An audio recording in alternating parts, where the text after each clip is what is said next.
On parle avec nos anciennes générations, nos grands-parents, plus personne aujourd'hui ne conserve des billets de banque sous son matelas.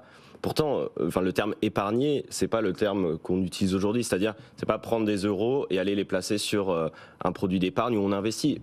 D'un point de vue fondamental, épargner, c'est simplement prendre de l'argent et le mettre dans un mur, sous son matelas, et le mettre de côté en disant je le garde pour plus tard pouvoir acheter des choses. Mais comme on sait que cette monnaie, elle se dévalue, on sait que le pouvoir d'achat diminue, et c'est comme ça, c'est ancré en nous, on le sait, on n'a pas envie de conserver nos euros, on a envie de les dépenser.